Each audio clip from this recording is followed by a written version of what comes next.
Good day, my name is Morgan Janssen Rensburg and my pronouns are she, her. And today we're going to talk about how we can prevent, how all of us today can prevent the epidemic of school shootings in the USA. The first thing I would like to cover is the statistics. Many people don't enjoy statistics, but here we're going today. The maximum amount of school shootings that have happened this year, it's a little crazy, is 164 from California. And second is 135 in Texas. That's insane. 135 schools being shot in a year, and we're only in August. Now, this is an insane epidemic that is happening in the US. And as you can see, majority, 50% and above on average, own guns per state. Now, this is insane. The US has minimal gun control, and that is what's causing these school shootings. So, today I'm here to talk about the school shooting epidemic in the USA, how children are killing children, and how we can stop it. Children as young as 9 are dying in this safe place called a school.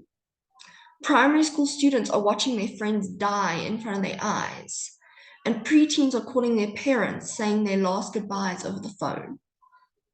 Now, that's not a childhood for most people. This child over here, this is a very recent video that has gone quite viral on the internet.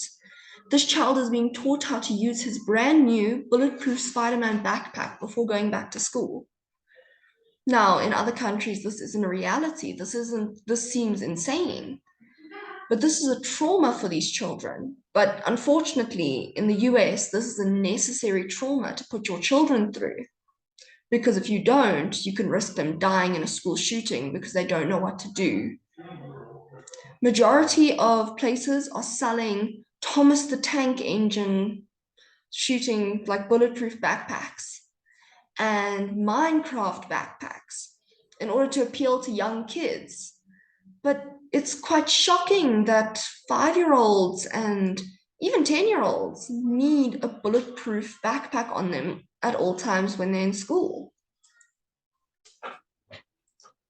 There's also the problem of families and friends losing their children and their grandchildren and their best friends due to an unnecessary shooting. No shooting is necessary, but this is insane. It's a child that's being shot and murdered.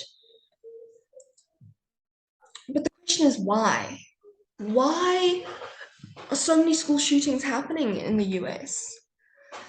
Some reasons could be revenge against previous bullies or teachers who failed the children or the child who's shooting up the school.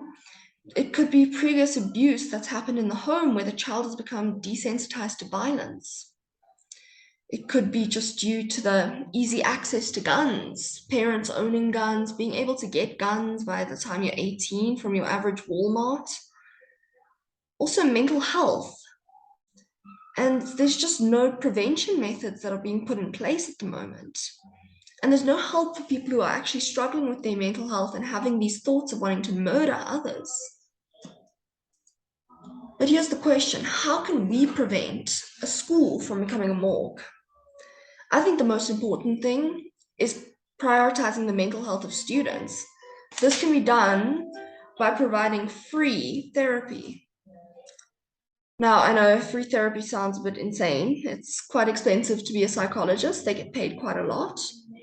But I believe through volunteer work and just having people who care about the community come forward and become just volunteers for the community and just talking to students in therapy sessions.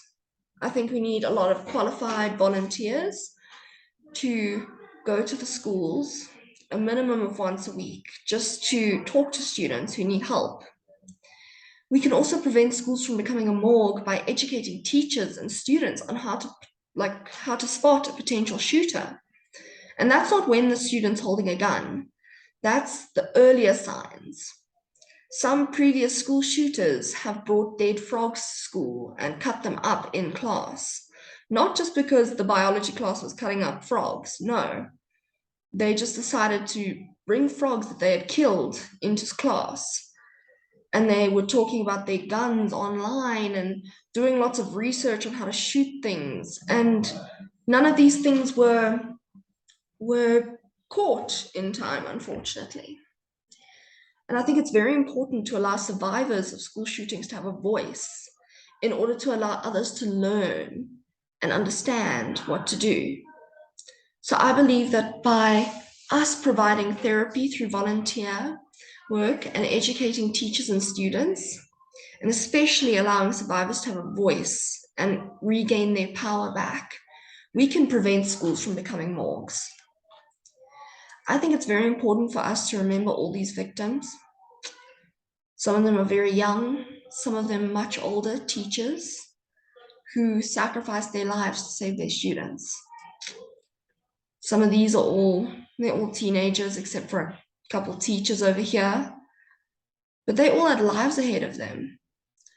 She had a very good sportsmanship, apparently. I heard that she was on fast track to getting into the best colleges and she was going to get far.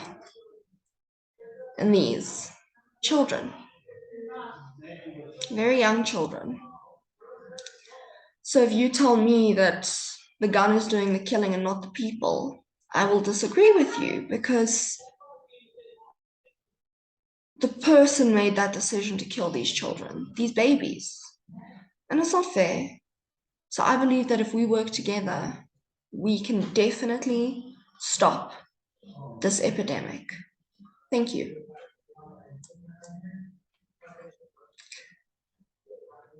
So I hope that was educational for everybody, and I hope you all learn from this. Goodbye, and let's stop this epidemic together.